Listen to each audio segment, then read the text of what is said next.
Taking this moment to breathe in and out,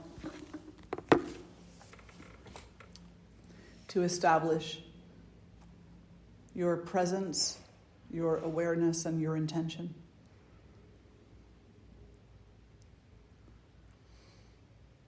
And to listen and open to the wisdom inside of yourself that says you are not here by mistake in this moment.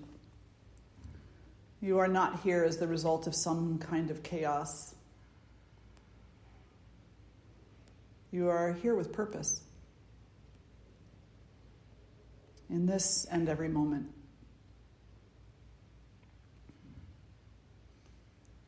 And can you acknowledge that to yourself with heartfelt sincerity? I am present now with purpose, with Dharma.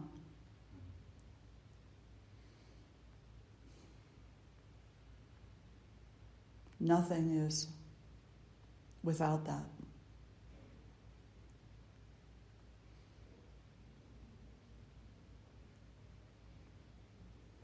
And drawing the hands together in front of the heart, let the heart and mind be open to the exploration of what that presence might mean for you. The topic of our conversation today. And together we'll lift our voices in one Om. Take a breath in. Om.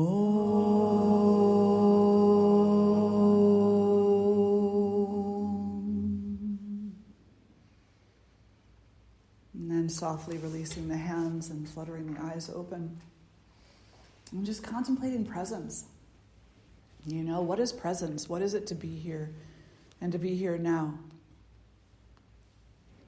A lot of times when we run into somebody that we know, we haven't seen in a while, we're like, I'm so glad I ran into you. Oh my gosh, I haven't seen you in so long. This is so amazing. It's like divine intervention. We're finally together in the same space. Guess what's been happening over the last 5 years? Right? Now, of course, there's this love thing, between people, and we want to share the things that have happened and are happening in our life. But to dwell in the past is not to be present in the moment. To be telling people what's happening someplace else is not to be present with now. Because now isn't someplace else, it's right here. Does that make sense? Yeah. But that's a really big understanding. That's a really big way of holding yourself, of being with yourself, is to say, I will be no place other than here now.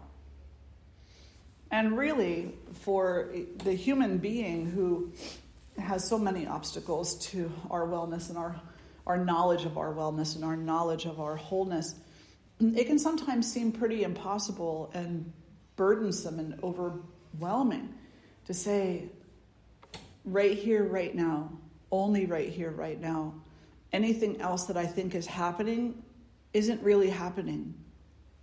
The only thing that is true is what is right here and right now. The ego jumps in and says, oh, no. There's other stuff going on.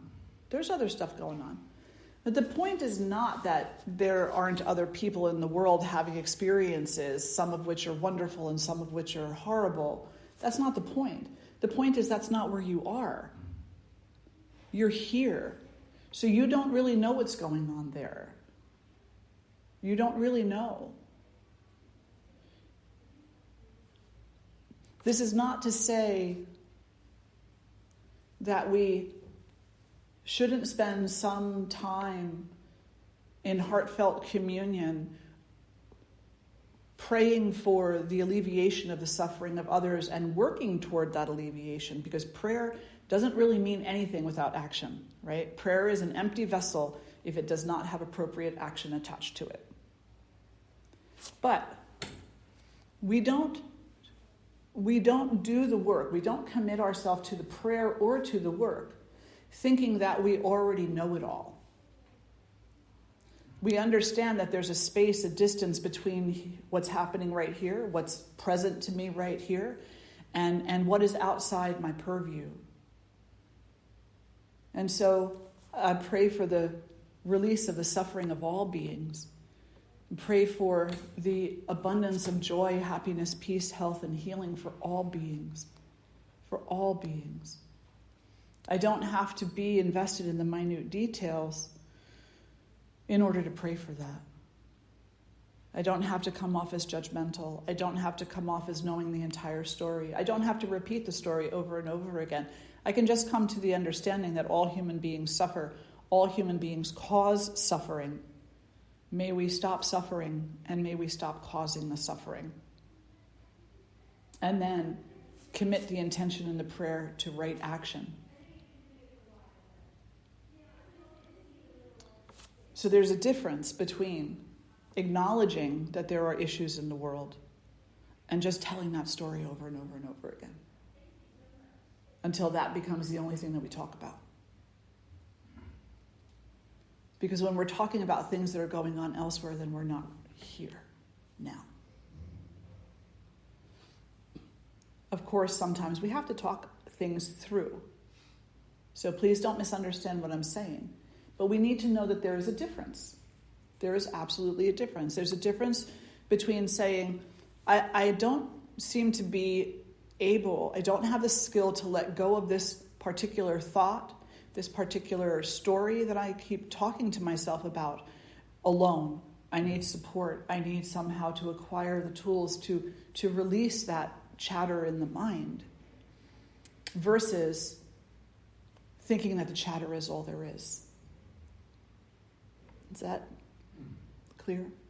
Yeah.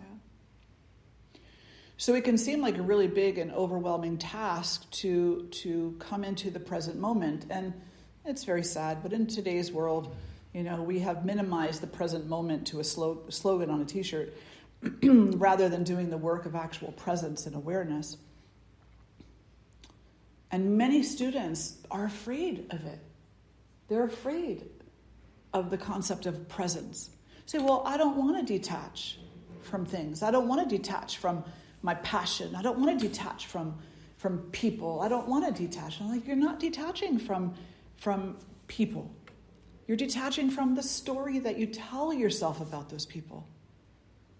And what happens when you detach yourself from the story that you tell yourself about people, no matter how wonderful that story appears to you, is that you free yourself to be able to love those people even more purely and profoundly and with less judgment. If all I ever told myself was that I love my husband because my husband is the greatest person in the world because he made me feel so good and he loved me so beautifully and he agreed with me all the time and he invested in my crazy and he made me laugh. And these are all very selfish statements, don't you think? They're so selfish, aren't they? They are so self-centered. Because I didn't love my husband because he made me laugh. I didn't love my husband because he knew how to love me. I didn't love him for those reasons. I loved him because I loved him. Now, but if I loved him because he loved me so well, made me smile, made me laugh, then the moment that he stops doing those things, I don't love him anymore. That's the story that we apply to people. When we free ourselves of that story, which is detachment, then our love moves beyond what we get from a situation and moves into a far more selfless place of a divine love that is far more unconditional, that has less to do with ego preferences and more to do with the compassionate empathy of longing for the end of suffering for all beings, including self, and a willingness to not only pray for the end of that suffering, but to also act in accordance with that intention. Oh, it's huge. It's huge. But we do get caught up on that one part where we feel, well, if I detach, I'm losing something. If I detach, I have to give something up. The only thing you're giving up is your story. So let's just say I gave you a book. Let's say I gave you the book, the Lord of the Rings. I don't know, it's the first one that came to mind. I gave you the book Lord of the Rings, and it was the only book that I ever gave you. And it's the only book you ever received. And it's the only book you could ever read. How long would it take for that story to get old? How long would it take for you to be like, can I please read another book? Maybe Be Free Where You Are. Or Peace Is You. Or, why do I have to get stuck with Lord of the Rings? Do you see where I'm going? Like, we're all stuck in Lord of the Rings. The heart is longing for a different book. And the ego says, no, this is the only story you're entitled to. Detachment frees us from that story and allows us to open up another book. Hopefully a more inspiring one. Hopefully a more inspiring one. One that doesn't have quite so much bloodshed. I'd like to read something to you. This is by Rumi. And this poem talks about the intensity of the path, and in an abstract way addresses this overwhelming nature that we interpret surrounding this concept of letting go, right? We say, I don't want to detach. If I detach, I don't know who I'll be. I don't know who you'll be. I don't know what story I'll have. So this is what Rumi says. He says, wean yourself. Little by little, wean yourself. This is the gist of what I have to say. From an embryo whose nourishment comes in the blood, move to an infant drinking milk, to a child on solid food, to a searcher after wisdom, to a hunter of more invisible game. Think how it is to have a conversation with an embryo. You might say the world outside is vast and intricate. There are wheat fields and mountain passes and orchards in bloom. At night, there are millions of galaxies, and in sunlight, the beauty of friends dancing at a wedding. You ask the embryo why he or she stays cooped up in the dark with the eyes closed. Listen to the answer. There is no other world. I only know what I have experienced. You must be hallucinating. And that's the translation by Coleman Barks of Rumi's Wean Yourself. That always gives me shivers. So many of Rumi's beautiful writings, they're just so spot on. So when we think about this concept of detachment, what we can do is bring ourselves around, remind ourselves of Rumi's interpretation of that, and it's like, wean yourself. Don't remain just the embryo. The embryo is not meant to stay an embryo. It's meant to evolve. It's meant to involve. It's meant to change and grow. It's meant to empower itself. Don't remain just the paint in the container. You limit yourself. Paint is meant to be expressed on a canvas, on a wall, in the world, beyond the world. Don't allow yourself to be cooped up in the chains of the story of a soul that is broken. Because your soul is not broken, and you are not bound by chains. But you are bound by a story of chains and brokenness. So wean yourself off. How do you wean yourself off? It's so much easier to just rip the bandage off, isn't it? It's like, boom, it's done. Oh, goodness. But we don't really have the skill or the capacity to just rip the bandage off. It won't last long. We will become so overwhelmed. In the Bhagavad Gita, Arjuna asks Krishna, he says, show me the truth of your effulgent self. Let me see you for who you are, for what you are. I'm ready. Show me. And I can just picture Arjuna like this, this kind of young man, all enthusiastic, like, show me. Thinking he's about to see something so amazing and special and, giddy even a little bit, right? And Krishna's like, okay, good parent that he is, He knows what's coming.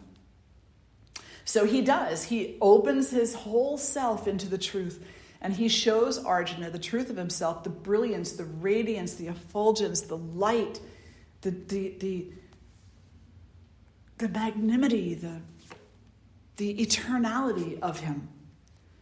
And Arjuna goes, whoa, wasn't ready for that. Wasn't ready for that. Can you please return to a state that I can relate to? And so, of course, Krishna does. We don't have to rip the bandage off like that. We won't be able to tolerate the light because we haven't acquired the skills to learn how to look into that light. We have not yet acquired the skills to learn how to be surrounded by that light. So we turn it up a little bit at a time. Little bit at a time. How do we do that?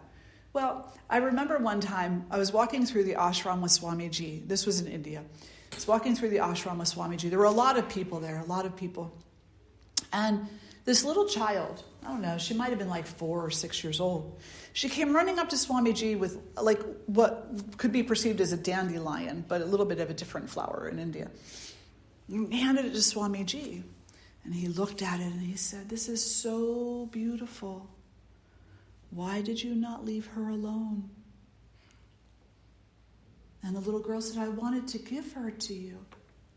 And he said, "The best way to give is by not harming." And the little girl listened to him. And she didn't cry. Her feelings weren't hurt.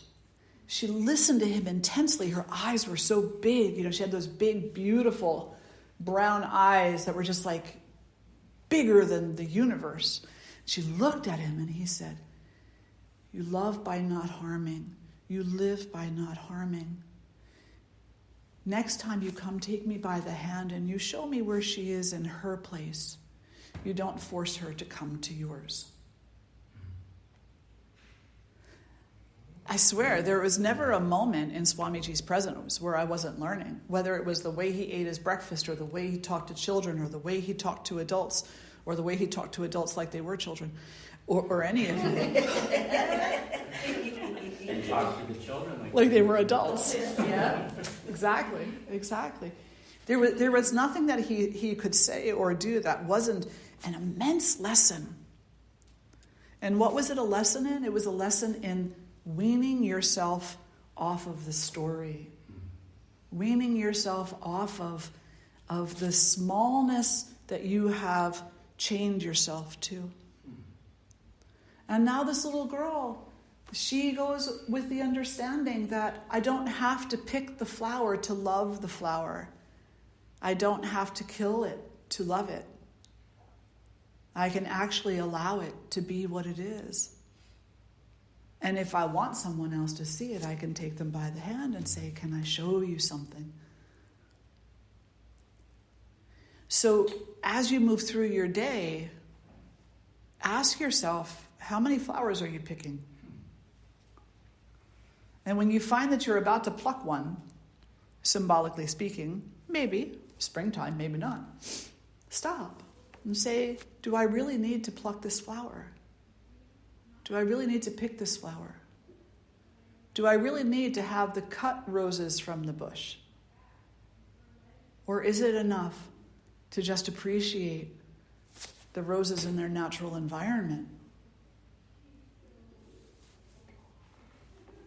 We don't have to force the thing to move into our realm. We can love whatever it is in the realm that it's in. Its own space, its own meaning, its own path, its own time, its own purpose. But start small. Ask yourself as you're throwing away food off of your plate. Why are we living a life where we believe we lack so much and yet we waste food because we think we have too much? Those things are not synonymous with one another, right? Why is it that we live a life where we feel like we don't receive enough love, and yet we shut people out and say, don't come near me, don't love me, don't care about me, for any number of reasons, right? Those things are not synonymous. Those storylines don't, it's like a bad script. You ever go to a movie that has a bad script? The lines just don't marry together. Those storylines don't marry together. In order to wean ourselves off the story of the ego, we need to learn how to write a better script, or at least live by one. And say, if I'm feeling lonely in my life, then maybe it's time to start letting some people in with a little conversation here, a little conversation there, a little kindness here, a little kindness there. Say hello to a stranger. You don't have to take them home for dinner. You just smile and be like, hi, have a nice day. You could change someone's world doing that. Certainly change someone's day. So don't cut flowers unnecessarily. Leave them alone. Don't cut down people. Leave them alone. Don't cut down yourself. Leave her or him alone. It's hard enough as it is, without living by some work of fiction that doesn't have a whole lot of reality to it. It has a little bit of reality, but it's not complete reality. Because you're not there anymore, you're here. So if you're basing your self-loathing or your hatred or even your love of yourself off something that you did yesterday, hindsight is not 20/20. We either elaborate or we deflate. So we can't base love on yesterday or tomorrow. We can't base kindness on those things either. We need to find a way, little bit at a time, to bring ourselves present. Because in the present moment, there's nothing but space. There's space to love, there's space to surrender, there's space to accept. There's potential and possibility. And it's not just possibility, it's absolutivity of change. Everything is always changing. So just like you're not the same person that you were a year ago, neither is everybody else that you know. So the person that you're holding a grudge against, that you're carrying a hatred forward toward, you can start letting that go to some degree, as long as you feel safe doing so. Truly safe, not egotistically. Truly safe doing so, because they're not the same person any longer either. They're different. They're either deeper in their suffering or they're less in their suffering. They're deeper, more deeply lost in their story, or they have begun the weaning process of moving themselves away from the story and into another script. Maybe it's the script of how to be a better person, of how to be a brighter light in the world. Just think for a moment about the person that you can't stand the most in this world right now. Does it benefit you at all to hope they stay the same? No. Does it benefit you at all that they might change for the better? Yes. Not only does it benefit you, but it benefits the whole world, that they might change for the better.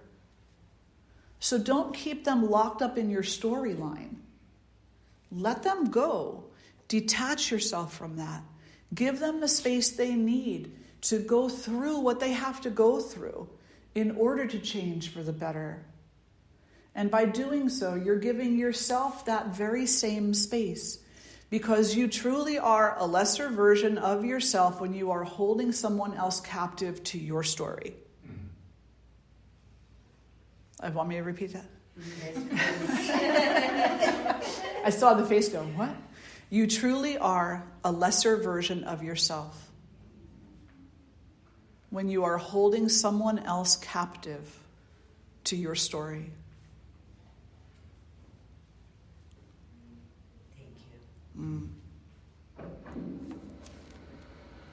The example that comes to mind would be the parent who has a child who maybe they're in their 20s or 30s now, and that child was a handful as a teenager. And even though that child is now a grown person making their way through life as best they can, the parent can't let go and says, you were always this way. You were always this way. They're holding them hostage, captive to this storyline. They're not allowing them to grow out of it. And because that's the way that the mind and the ego are working, it doesn't really matter what the adult child does. There's always going to be a shadow as long as the parent holds on to that story. So to be a more profound steward of this soul that you brought into the world or supported in the world, you have to let go of what happened yesterday, 10 years ago, 20 years ago, and hold space for the potential of now. Because just as you are complete and whole, and I don't want to say the word healed, but because it's just got such a connotation in today's world. But just as in this moment, you are eternally okay, so are they. And we don't really have the right to hold them. It's like, I'm going to use a graphic example right now. Would you hold someone's head underwater by force? No. Could you even imagine doing such a thing? As they gasp for air, as they gasp for freedom, and yet you're there holding them. Is it not the same thing? It really is. That person was always like that. They're always going to be like that. You're holding their head underwater. You're denying them their breath. You're denying them their freedom. Hopefully, they're stronger than that and they recognize the fallacy of that, but most times they're not. And what a hurt person does is lash out hurtfully. So you're holding them underwater and they're holding you underwater and you're both drowning. And all either one of you have to do in a given moment is come up for air. Just come up for air. And recognize that detachment is not something to be afraid of. It is something that allows you to breathe. It's something that allows you to be. It's something that allows you to let go of the hostages and the captives and the story. And it empowers you to do the work that you need to do. I oftentimes share with students who come asking, and even if they don't sometimes, nobody needs to be held hostage by our stories. Nobody needs to be held hostage by us. That's not what we're here for. It is not what we're here for. And to hold people hostage is the greatest violence. Oh, such a violence. No matter what you're holding them hostage to.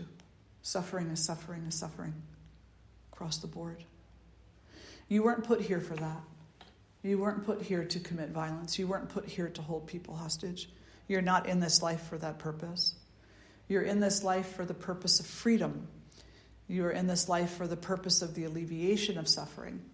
You were placed in the role that you are in right now so that you could both learn how to release your stories and your attachments, and so that you could be a beacon of light for others who aren't quite ready for the brilliance of Krishna.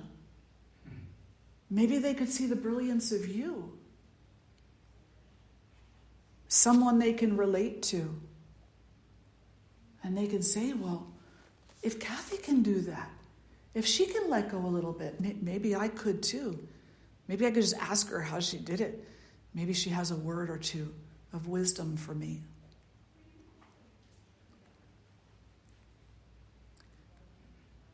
Better that we be the example of peace and charity and generosity and empathy and love than we be the example of violence and hate.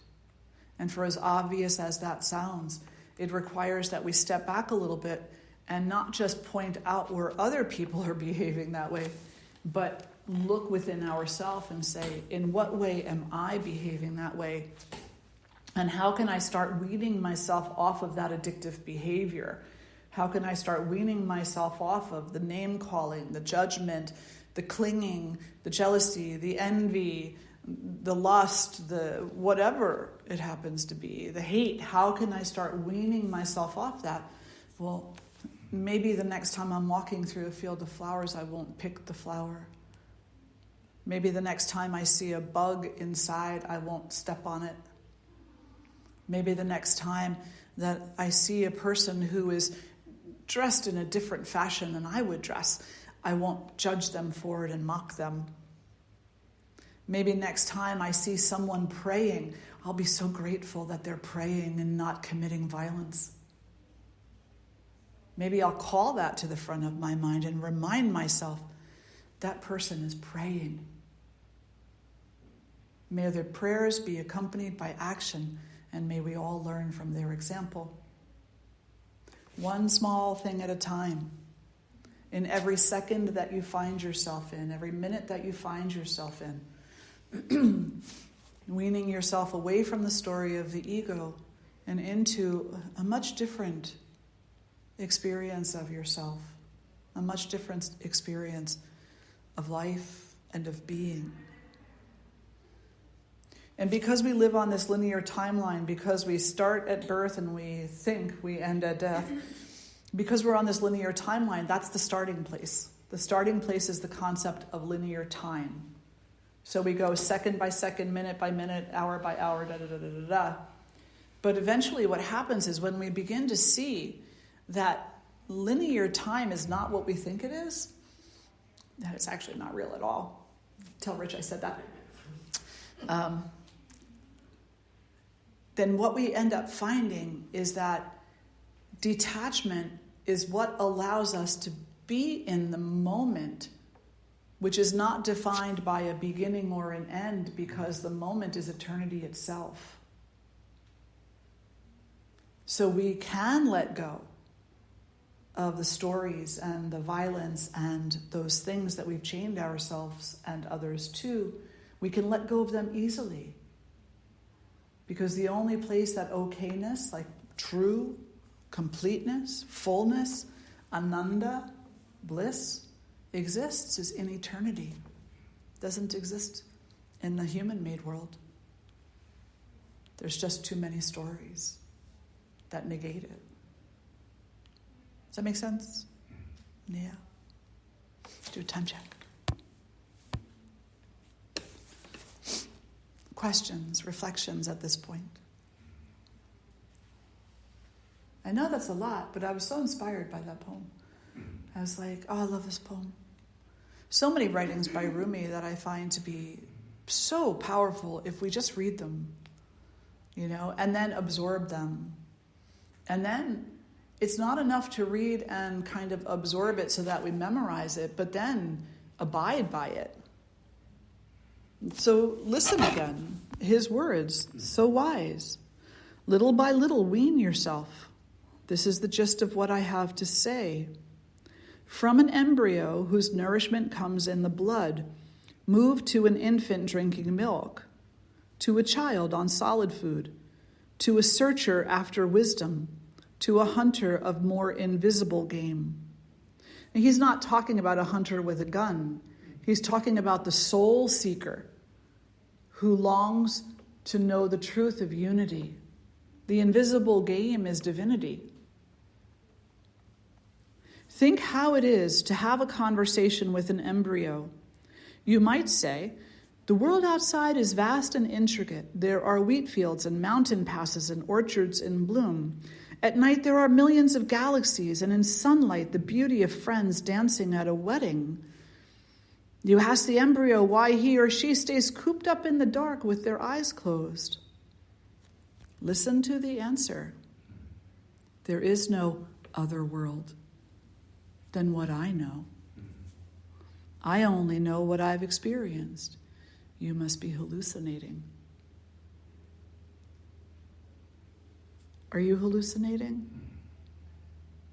Is that the existence you wish for yourself? Then you need to move beyond the stage of the embryo. Be unafraid of new experiences. Be unafraid of living radically, of loving radically, of being devoted radically. And by radical, I know it's such a word, right? It's like, oh, no, radical. Radical just means that you're willing to do something different. Different. So you think you're devoted now? Well, kick it up a couple notches and find out what happens. You think you're loving now? Well, kick it up a couple of notches and find out what happens. You think you're honest now? Well, kick that up a couple of notches and find out what happens. And I don't mean toward other people, right? Yeah, because we do that. We're like, well, I'm honest. I'll tell you exactly what I think. That isn't honesty. That's not honesty. Telling you what I think is not honesty. Telling myself the truth of my own actions is honesty. Kick that up a couple of notches and find out where it brings you to. And don't be afraid of that place, even if it isn't pretty. Yes? So I have a question about the whole storyline. So, I kind of was thinking about different people that you know their story. And you're saying, no, you have to detach from that because, people change and they evolve, and I agree. But how about the people that aren't changing as much, that are sometimes in your life? How do you, I almost feel like I have to protect myself from them, as opposed to, forget their storyline, give them a chance, that kind of thing. So I'm not sure I don't know how to wrap my mind around what you said and what I just said. Okay. So, good question. Let me start by saying that semantics are everything, right? Semantics are everything. So I say, give them a chance. And most human ears hear, you have to be nice to them and let them back into your inner circle, throw your arms around them, give them a hug and tell them that you love them and mean it. That's not giving them a chance. That's setting them up for failure. Okay. Because you are not ready to forgive. And they are not ready to change. So what is it then to give someone a chance? Is to stay the heck out of their way. Stop stepping on their head. Stop drowning them. Stop condemning them. Just stop. And sometimes that means backing away. Nothing has been more freeing as a human being than the moment that I realized that I have the power to step back and to stop being violent toward another person. I have that power. They might not have that power, but I have that power. And so giving them a chance is like saying, I'm not going to hinder your process. I'm not going to impose my wants, my desires, my judgments, my love, my hate, my human love. My hate, I'm not going to impose those things on you. I'm not going to make you carry them like a burden. I'm going to say, it's all yours. It's all yours. It's all yours. You don't have to worry about me. I believe it was Thich Nhat Hanh who said, or maybe you, I'm sure there's many teachers who said, the individual who has truly come to know the essence of themselves, others aren't afraid of them. They're not afraid of them. They don't have to be fearful in their presence. And so their presence becomes like a sanctuary. But that doesn't mean physical presence. It's even just the thought of them. It's even just the memory of them. This is why spiritual teachers have so much power even after they die in the physical realm, when the body extinguishes itself. This is why so many of these gurus, these great teachers through time, continue to have such amazing influence and power is because they are a sanctuary. They were a sanctuary in life. They were a sanctuary after the physical life, in memory. So we're not saying, that you have to jump into someone else's life and fix them or fix their circumstances or be nice to them even. Just don't hurt them. And if you don't know how to stop hurting them, then move yourself away from them. Move yourself away and give them the opportunity. So here's an example, right? Anybody here made bread? So what do you do to the dough? You knead it, right? You knead it. And you knead it, and you knead it, and you knead it. And if you keep kneading it, will you ever have risen bread? No. No. What do you have to do to get the bread to rise? Step away from it. Step away from it. Leave it alone. You want people to rise? Step away. And let them.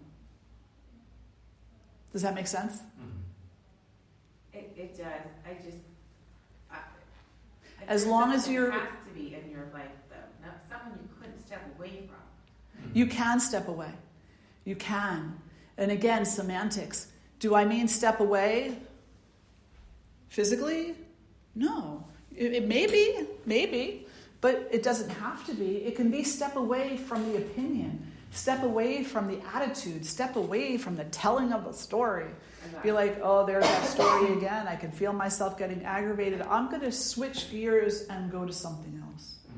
Not my monkeys. Not my monkeys. Yeah, totally. Not my circus, not my monkeys. Nope. No. Yeah. So it can be an actual physical movement away, or it can be emotional, mental movement away. But it's very important that we know that it's not, as my daughter likes to say, speak to the hands. It's not avoidance. It's not pushing. It's not violence. Yeah. Yeah, I need work on that. Oh, don't we all? We all Don't we all? Don't we all? That's why Rumi says in the poem, weaning yourself. We don't change it overnight. First, we have to actually acknowledge it. Say, this is what my tendency is. Every time this person says something, I go here. So now I need to find a different destination. How do I do that if they keep talking?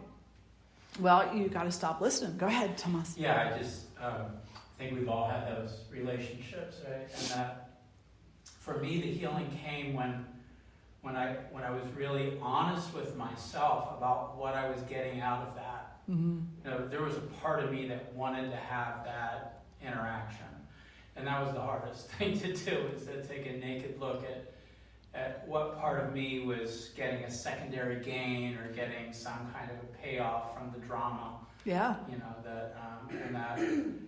So I was really doing violence unto myself. Right? Absolutely. By staying in the momentum, of that pattern. Absolutely. We get addicted to the adrenaline of it. Yeah. It's really... And to the story of it, too. Because... And there's a metaphor. Well, it's not a metaphor. It's a scientific study, which is that they put these mice in a cage, and it was just perfectly round, where there no corners, no stimuli, nothing except for one little hole, where basically, if they put their nose in there, they would get shocked, and they went for the because we would rather experience pain than nothing. Right? Mm-hmm. We would go nuts without that stimuli, without that adrenaline, without then the kissing and making up, and it's like So it's really kind of innate in the animalistic structure of being to want to have some kind of stimuli, some kind of adrenaline, some kind of I'd rather be shocked than feel nothing. Yeah. And that's hello. Here I am. That's human, right? That's so human. And the thing that we don't remember in those moments is that there's more than one kind of stimuli. Mm-hmm. Now for the mouse there might not be, or maybe there is. We don't really know how mice communicate with each other.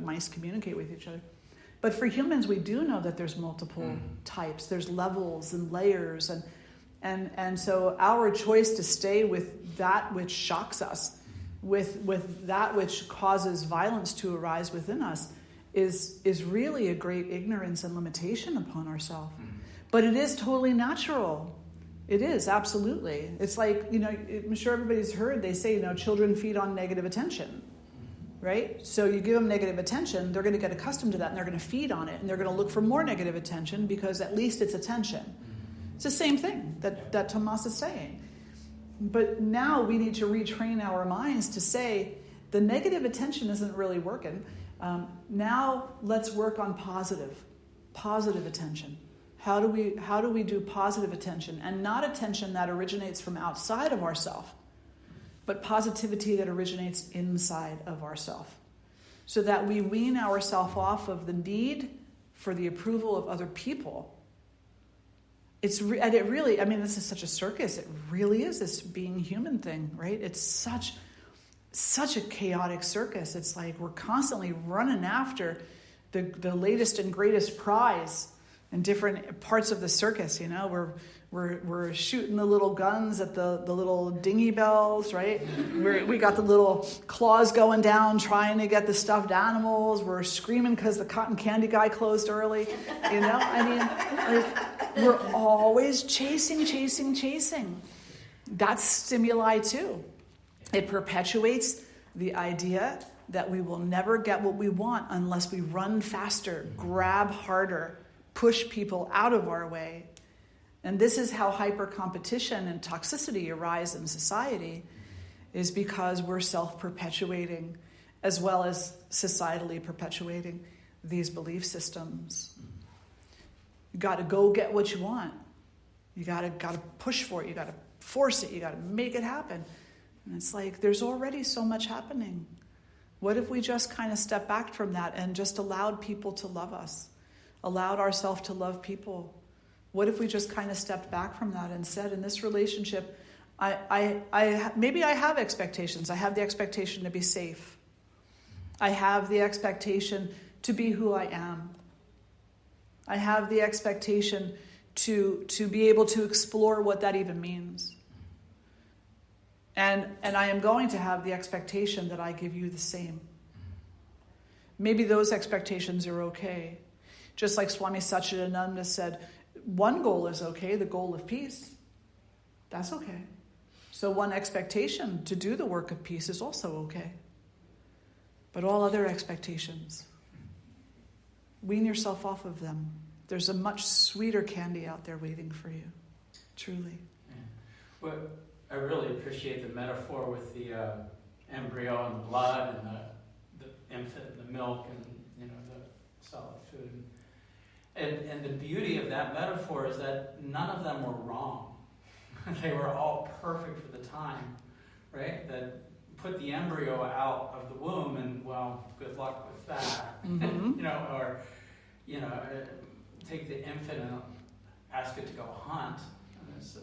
So it's not so much of a denial of the divine, right? The divine that existed in embryo is evolved, I love that word, evolves into the divinity of a nursing child that evolves into a child that bakes its first cupcake, and it goes on and on. But so we don't need to exile or go to war or condemn, right? Any of those stages. So that's, to me, is the detachment. I like the word unattachment. That the attachment between an infant and its mother's breast is of God, right? Of course. Is there anything not as much of God as that? That's just so divine, right? So it's okay to attach. It's okay to have these temporary periods of time where I'm going to draw sustenance from what appears something out in the world, So then to unattach is to allow, for me, is allow me to attach to something maybe a little bit of a higher frequency, which would maybe God, or my meditation, or, no harm. Yeah. Let me attach to the understanding that I need not harm anybody, right? In order to get what I want. Right? Yeah. Even though I am a football fan. There's a time to need the bread and there's a time to leave the bread alone. Exactly. and there's a time to be an embryo, and there's a time to be a child drinking the mother's milk, and and that's fine. The issue comes in when we are the child trying to be the embryo, or the adult trying to be the embryo, and in doing so denying that there is another possibility, But again, as I said earlier, it also has to do with skill, and the skills and the tools that we have been able to learn and to practice and to acquire in this life. Because an individual who has never seen, the alchemy of the cave? Anybody know that story? Right? So there was this community that lived in a cave, and this is kind of paraphrasing, but there's a community that lived in a cave, and they never left the cave because they thought if they left the cave that they would die. This young person decides that they want to peek outside the cave and see what's there. And he came back and said, you have to come outside the cave. There's a sun.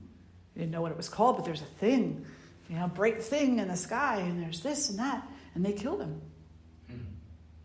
They killed him because they could not leave the embryo. They could not even have this much trust or faith that something lay beyond this immediate understanding.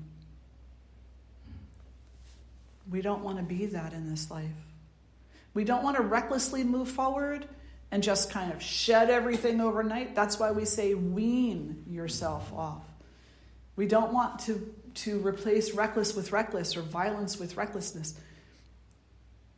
What we seek as seekers, as students, is the skill to know when, the skill to know why, and the ability to understand that even opening ourselves up to weaning ourselves off a little bit at a time is opening ourselves up to deeper love, to deeper compassion and empathy, and to deeper wisdom, which will then empower us to continue that cycle rather than the other one, rather than the first one of being lost. Now, any other comments or questions for today? We good? Thomas, thank you so much. I love you. I love you too. Love you too. And Joel, thank you so much for your wonderful thoughts and reflections. And I know I said Joel, I meant Noel. My apologies. Joel is the stained glass, Noel. Very close. Very close. So let's sit up tall. We'll close the eyes. Take a breath in and a breath out. And have patience with your breath.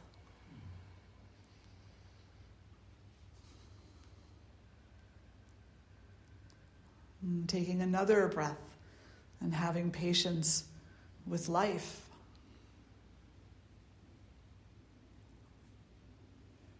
And take another breath and have patience with yourself.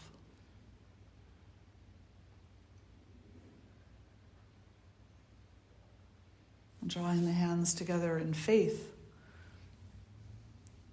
It all has purpose. Nothing is purposelessness. Everything feeds us in some way, shape, or form.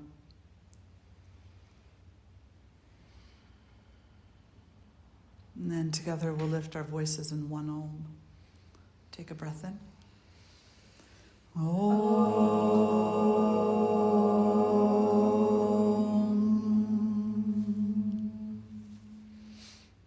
Loka samasta sukhino bhavantu.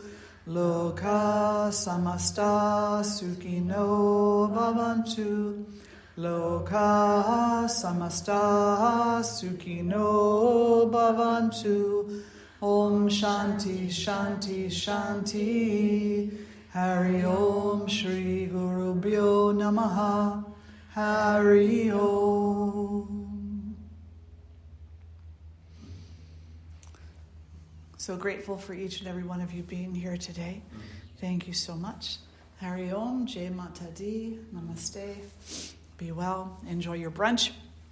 Enjoy your day. Uh-oh.